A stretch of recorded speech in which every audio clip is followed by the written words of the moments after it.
Hi again, everybody. It's Kevin Canessa coming to you from the newsroom of The Observer and TheObserver.com. And today I am in conversation with Dylan Sullivan. And I got to be honest, I've been looking forward to this for a long time for a lot of reasons. But then I find out over the summer that Dylan went and climbed Mount Kilimanjaro. And not many people can say that in their lifetime. And he joins us today to talk about his journey there and some other things that he's done in his young life. Dylan, it's really a pleasure for me to have you. I'm really glad you were able to do this. Thank you for doing it. I'm really thankful to be here, and I'm thankful for you, Kevin. Thank you Uh, for having me do this. All right, let's start off with some basics. You're an incoming senior at St. Peter's Prep, so that means you're probably still Correct. 17, right? Or are you 18 yet? Yeah, I'm 17 years old. 17 years old. You have probably done more than most people my age. I'm about to be 50. And one of the greatest things that you've done is going and climbing Mount Kilimanjaro. Can you take us back to how this all developed and how you wound up doing it and got to the top? Of course, yeah. So it all really started. When I first came to prep, they have something called the Adventure Club, and the Adventure Club is run by an organization called Mountain Goat Movement. Mountain Goat Movement was started by a former prep English teacher named Greg Morrissey. He started a organization that aims to take kids from the big cities into like the outdoors and go on like these extravagant adventures. So they've gone to Kilimanjaro once before. They've done Costa Rica. They do a annual trip to Vermont where they go to Killington to ski. They also do trips up to the Adirondacks a lot. So I heard about this and I always wanted to do a trip because I really became a rising member of the club Right. when a lot of the seniors left last year and I became a student leader of the club. So I was always looking to go on a trip and go on something that was going to take me out of my comfort zone, and Yeah. I've never really been on such a amazing trip like that before. So that's what first got me interested in going. And then what ended up happening after that, I became pretty close with the one who spearheads everything, which is Greg Morrissey, Right. and he invited me on this trip along with there's one other prep student. He was a sophomore. His name was Will, and a prep alumni named Brennan, and a videographer who was from out west. He works for Cavu, Okay. and he came along with our group. It was just the five of us, and we embarked on that great adventure. So All right. yeah, So I spoke with you the day you were at JFK. yeah. Where do you fly from JFK to where? Then take us from the airport and how you get to the mountain and all that sort of stuff. This is very intriguing. So we arrived at JFK, and what happens is there's a one layover flight that goes over to Tanzania, where Mount Kilimanjaro is, and it's you have to go through the Netherlands, and it's Royal Dutch Airlines that takes you into Tanzania. And Okay. once you land in Tanzania, you go through customs there, and then you're wherever you embark on Right. wherever you're going. A lot of people will do safaris, but more than likely, most people are coming for Kilimanjaro if they're coming out of Kilimanjaro Airport. Right. So we had I believe it was the whole excursion was like 24 hours from JFK to Tanzania because we had I believe a 3 hour layover in Amsterdam, Okay. and then we ended up at Kilimanjaro. But we arrived at night, and I'll admit, at first it was nerve wracking at first because we arrived around 9 o'clock at night and it was dark. And it's funny because when we were landing, we were all trying to see the mountain through the window, and it was too dark, you couldn't see it. But if you really looked close amongst like the city lights around Kilimanjaro, you could kind of see this black mass in the Yeah. distance, which was very cool. And then when we landed and we were walking off the tarmac, you could just kind of like feel it was very different. Like it was just nothing like it was exhilarating. Like it was nothing you really experienced before. Sure. But we got in basically we left the airport and we got into like a van, and the van took us to this hotel. It kind of looked like a compound, like a hotel compound. Yeah. But it was a very interesting ride because it was probably about 45 minutes of just raw African wilderness, and you saw occasionally there were people along the side of the roads. They were living in small like huts of sorts, and they were cooking food above fires. It was very interesting, but it was very intriguing, you Yeah. know. So you get to the hotel Yeah. and get your rest, right? And then does it start the next day? Do you just you get right into it and start climbing? Tell us how that works. So we took one day. We took one day to kind of adjust to the jet lag and catch up on sleep and just kind of look around the general area of Mm, where the hotel. We didn't leave the hotel compound just because I don't know. I think it was just a little bit. It was a little bit too much. I think just a lot of stuff to take in at this time. So sure. we stayed in the hotel compound, but the people there were amazing. They were just absolutely just the nicest, most generous people just I've ever met. It was like everybody treated you like you were so special, and it was very cool. But we Uh, stayed that first day at the hotel, and it was interesting getting kind of acclimated to the African weather. And I always pictured Africa as being it's always just constantly dry and hot, you know what I mean? But yeah. now it it kind of showed you where we were, especially it was a little different, but it could go from 100 degrees where it was hot if the sun was out, and if the once the sun was gone and the clouds were out, it was cold. It could have been like 60 degrees, it was a nice cool temperature. But we uh we got packed that day, we got acclimated, and then we were ready to get sent off the next morning, and we left very early the next morning to head to where we started. So Okay. So take us along that path now. This, you're adjusted. You got your sleep. You're ready to go. What happens? Like, how does it even begin? I can't even imagine. so we took the ride over, and the ride takes you into basically the jungles that surround the base of Mount Kilimanjaro. And what ends up happening is they tell you in this ride that you're going there, because you're still I've done a lot of research on Kilimanjaro. We've all done a lot of research on it, but at this point it's still very unknown in a sense. Like you're not really sure what to expect. Yeah. You hear all different types of people on the internet telling you about, they had to look out for this, to look out for this, and this was their experience. But it's really everybody has their own different experience, because it's all depends on the person that is embarking on that mission. Right. But they're kind of bracing you for how you go up as you're going up to the mountain in this car. They're driving you to the base of the mountain. But Kilimanjaro has it's multiple. It's almost like multiple zones, like multiple layers.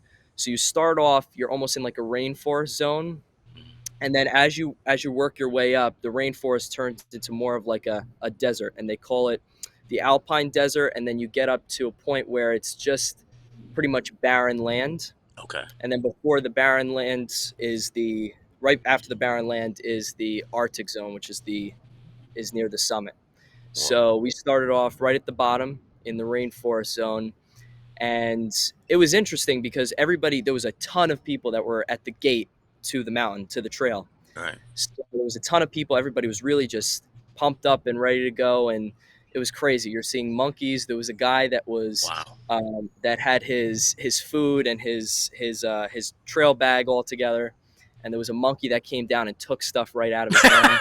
It I love was, it. it was pretty interesting. But Yeah.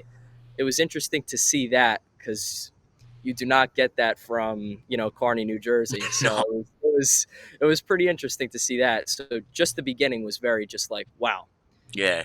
So we had a group of people. So it was five of us from the United States, and then we had three people that walked with us that were from Tanzania, and they spoke a little bit of English, but it was mostly Swahili. Okay. But they were probably the best people I have ever met. They were just like the most just they everything was about you and how your experience was going to go, and they were so welcoming, and they helped us from square one, right when we started at the gate to right when we left at the gate, Okay. and they were amazing. But we started up the trail, and these three men were leading us, and it was the biggest thing that was such a setback for me was, wow, we're moving very slow, because I was expecting it to go a little bit more fast pace up the mountain, Sure. but they have you move very, very slowly, because what a lot of people don't realize is we're from an area where we're basically at no elevation. We're right at sea level, and we really need to become climatized as we're moving up, because you could get very sick very easily. So as we're moving up the mountain. You're walking at like probably the slowest you've ever walked in your life, but you're slowly walking up the trail, and you're breathing these deep, heaving breaths to kind of make sure that you have enough oxygen in yourself to basically become acclimated when you get to a higher level when there's not that much oxygen. So it's Right. kind of you're you're you're doing the best thing you can for your body. But as we're moving up, I just kept thinking how slow we're moving. We were moving very, very slowly, but it was cool because you got to take in all the views of the rainforest, hear all the sounds. It was something amazing. But it Yeah. was that first day was a very long first day, because it was right from that morning up until dinner time or sunset, right when we got to that first camp. But when we got to the first camp, it was just fantastic, because you felt so accomplished that you made it to the first camp. Yeah. And basically we would stop along the mountains. We every night we would stop at a camp, and each camp we would sleep over at, and then we'd start the next morning. We'd walk for the full day, and That's then stop at the next camp. So basically, the whole thing was, on that first day when we got up there, it was probably our longest day. It was probably around 10 or 11 hours that it took for us to get up to that point. But it was really amazing, just getting there on that first night, and you could see the mountain in the distance. You knew there was a lot to come, but it was interesting. But we got up on the second morning, right. and that's when we kind of left the rainforest zone and we got into the more desert zone. It Okay. was still a lot of vegetation, but at this point it was very misty because we were getting into the area of where the clouds were. So it was basically all cloud cover for that full second day. And that is actually, the second day was something very crazy happened that we ended up there's actually they're coming out. We had a videographer that was in our group, and they're coming out with almost like a short film that documented our climb, our trek up the Wow. mountain. Okay. So this was one of the big things that I kind of talked about or touched on in the film. Was on the second day we were going across um, a certain area. We were probably around, I want to say, 11,000 to 12,000 feet up. I Wow. want to say that's where we were at that point. But at that point, we were moving across a cliff, and the cliff was very eroded, and it was on sort of like an angle. So the the guides that were guiding our little troop of men were really emphasizing like on how you have to be very safe and very aware when you're moving across this part of the cliff. Right. And basically they were kind of almost holding our backs for most of it, and it was very scary because you look down and you're in that cloud cover and there's nothing but clouds beneath you, Oh God. and it was very scary. So as we're moving across, I was talking to one of my friends that was next to me, one of the prep alumni that came with us, and I was talking to him, and it's hard to explain to people how emphasized your every move becomes at altitude, because you could be so disoriented just by the little misstep. And I misstepped at one point, and I just almost completely lost balance and went off the edge of the cliff. Oh my But he God. grabbed the hold of my coat, and he grabbed the hold of my coat and just looked at me and said, you have to like, we have to like pay attention. We got to keep moving here. You almost just slipped right off. And I was like, yes. And I was very like disoriented at that point, but Right. Right. it was a very interesting experience. And after that, it was like, okay, this is real. This is really, we have to really be more and more self-aware than we were if we were down at a base level. But as we moved up the mountain, it got increasingly harder to breathe. And as we moved up the mountain, it was like very evident that most of the group was taking a hard hit. Like everybody was kind of feeling like the sickness from the altitude. The big thing that probably almost hit every single one of us was AMS, which is acute mountain sickness. Mhm. And that's, if you don't take any precautionary methods, then you're going to you're going to really succumb to that. And as we moved up, there's a point on the mountain that they actually call Death Wall, and it's a almost like if you look at a rock climbing wall or any rock climbing place you ever been to or I've ever been to with the Boy Scouts. This was probably like 10 times that, and it was about 900 to 1,000 feet tall, Okay. and we climbed up as you would climb a rock climbing wall. Oh Like we my God. diagonally up the side of the mountain. And when we got to that, it was called Bronco Wall. Hmm. That day, two of our the members of our group um, started to become very ill, Sure. and one of the members, who was the videographer, actually ended up getting fluid in his lungs. Oh geez. And as we moved up to the next camp, he was kind of slowing down, and they said, "All right, we're going to hang back and we're going to kind of tend to him a little bit." So there were three members of our group: me, the prep student, and the prep alumnus, and two of the troop guides that we had, or the guides that we had with us, moved up to the next camp. And when the two other guys came into camp, they didn't look very good, and they were getting very, very sick. All right. And what ended up happening, they ended up having to call for a helicopter Oh boy.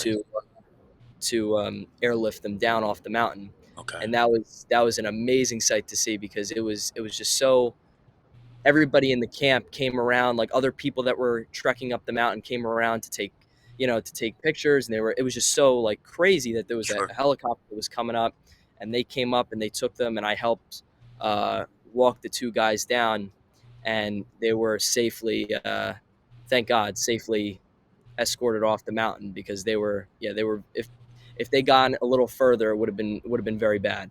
Oh my. So they got down to safety, and they're doing very well now. But that was scary, because we had a very interesting moment where just me and one and two other guys were sitting there, and we're like, okay, this is the group now. Like half our group was cut off, and it was interesting. So we were like, all right, we have to try and finish this mission to the best that we could. Well, And as this is happening, was there ever a moment where you said, "Look, I don't know if we want to go through this. Maybe we should be the ones to be going back too. Maybe we should get on that helicopter." Did that ever cross your mind at any point? there was a point where we were kind of like, we were a little bit hesitant to go forward, just seeing how hard it hit them. Yeah. But at the same time, we were kind of saying, look how far we've come. You know what I mean? We've already made it so far. This was into the third day. It's 5 days that it took us to get up the mountain, and then it took us 2 days to get back down. So we were already we were at the end of our third day. We had 2 more days to go, and it was it was kind of crossing the threshold moment. We were kind of, guess we got to go forward on this one. And it was interesting. So what ended up happening, um, we ended up moving up that morning, Right. and next morning was on the fourth day. We were moving up to our final camp before we go up to the summit, which the summit is 19,431 feet. And basically, we got up to a point, well, actually 19,341 feet. Okay. And we got up to a point um, where I started to get very sick too. And there's a chunk of that fourth day where I have possibly no recollection. There was a couple hours of the day where I just have no memory whatsoever of what happened. But I Whoa. was told by a friend of mine that was in my group that I was hallucinating, and um, I was kind of just like very awestruck by the beauty of the mountain, but I was just not, was not with it whatsoever. But Whoa. they were saying that it was very interesting. Just all of a sudden, I don't really remember, but I remember being at the base camp before we get to the summit, which was it Right. was the last camp before summit. And when I got to that camp, I got very, very sick. And at this point, we were just shy of making it to the sign. Hmm. So we were basically at the top of the mountain, but we didn't make it to the sign yet. So what ended up happening, I got very sick that night, and it was not good. It was very it's very bloody, and it wasn't very nice. And Really? Were you? Was it? Were you vomiting blood? I, Is that? Yeah. I was vomiting blood for most of the night, and basically the plan was we were going to rest that whole day while we were at camp on the 5th day, and then that night we were going to leave at 10 o'clock at night to hit the summit so we can reach it by when dawn hit and we could see the sun rise over the curvature of the earth. So that was the plan. And at this point, I had to kind of make a decision. I talked to one of the porter, the guides that were in our group, and I said, "What are my options here? Because we've already made it practically to the top. I want to make it to the sign. I just everything was taken out of me." And he says, "If you go any further," he said, "you will die." Oh my God. I know, and I said, I think that's my call to stay right where I am. Wow.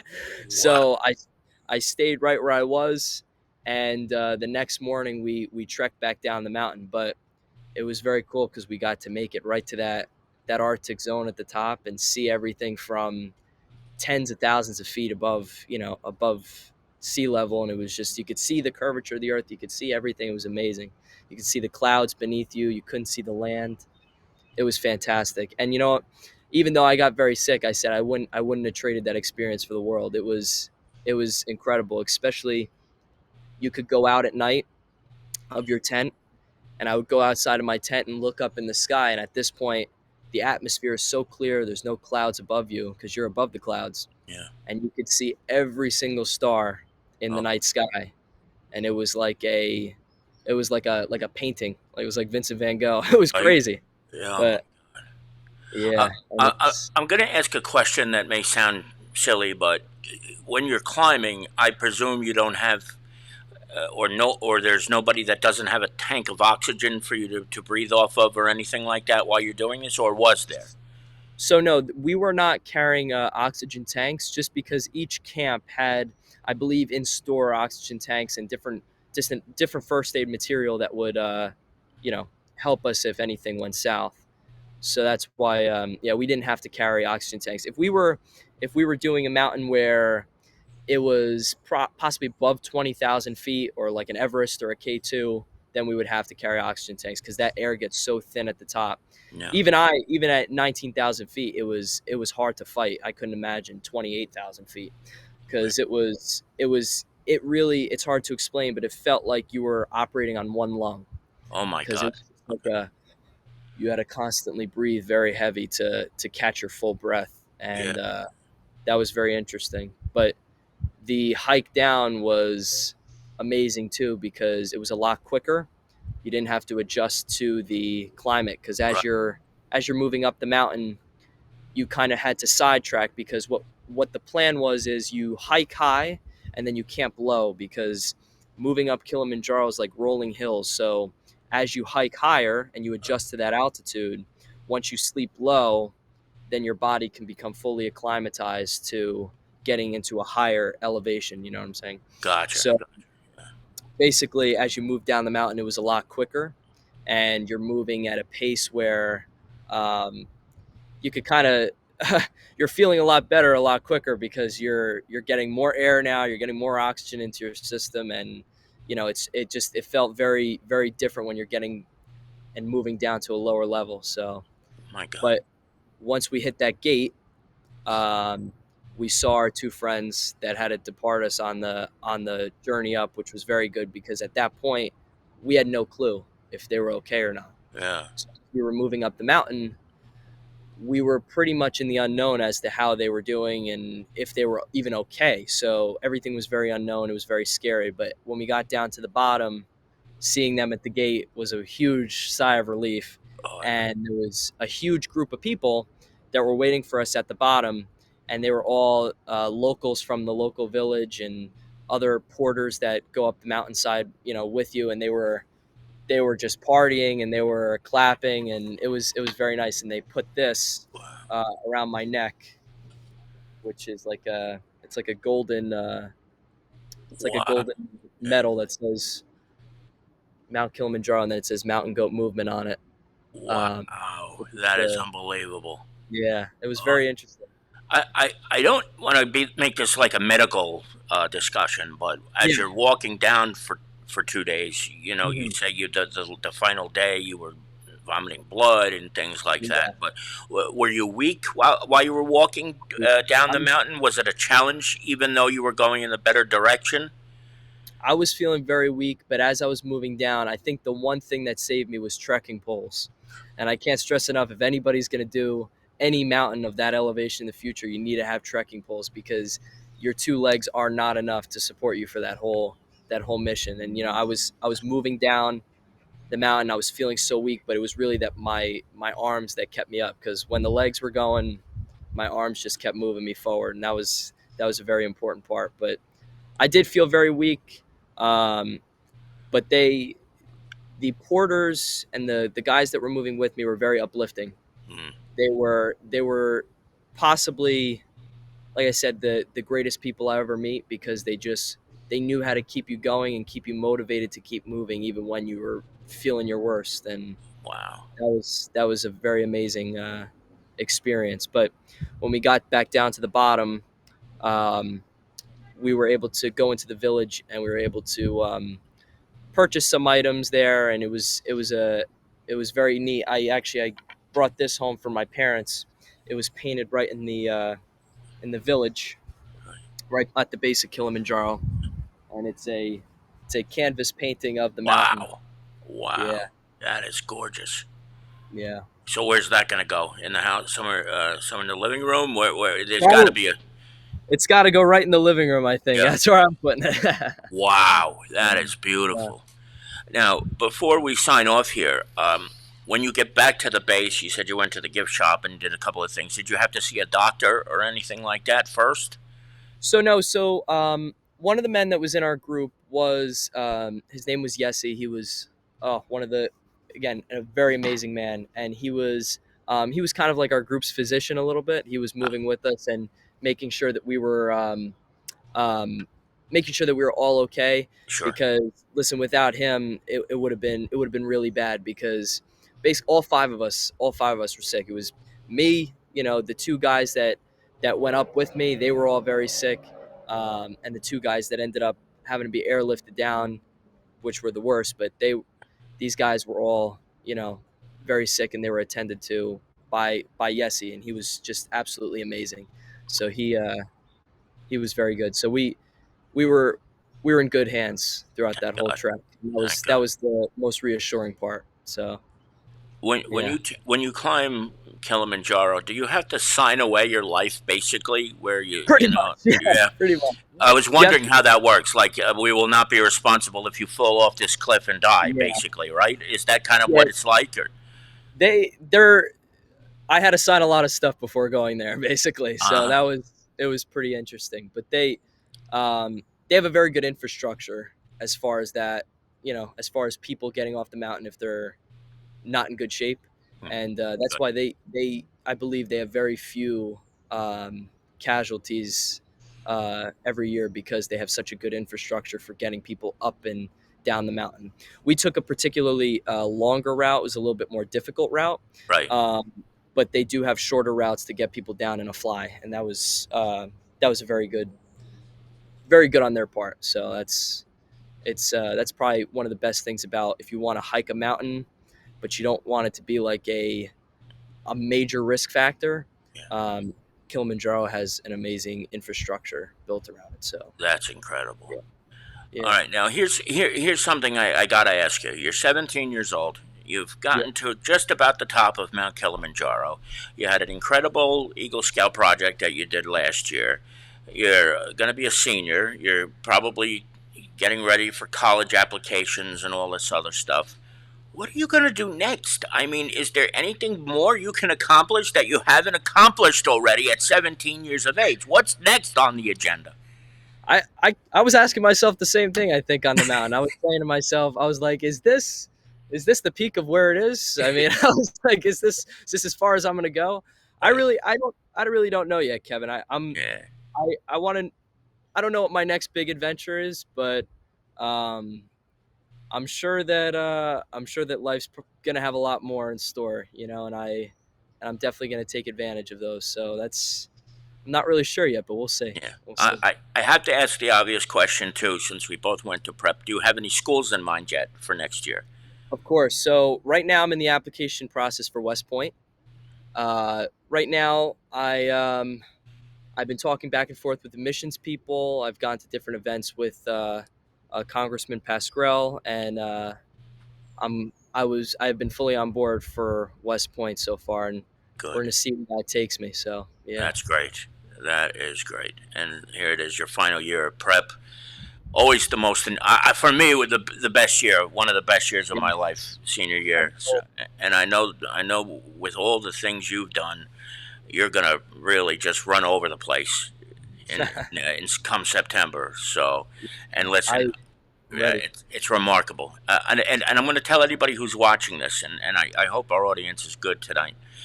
This young man here is going to be at least the mayor of Kearny one day, or if he moves somewhere else, the mayor of that community. And I wouldn't be surprised if it was much, much higher office than that, because this guy here has done more for the town of Kearny at 17 than some adults have done in their entire lifetime.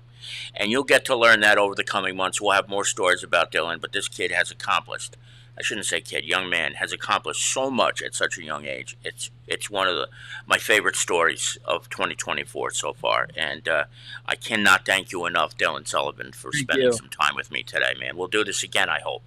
Of course. Thank you so much, Kevin. I really appreciate it. All right, everybody. We'll see you back here again very, very soon. Dylan, take care, buddy. Thank you.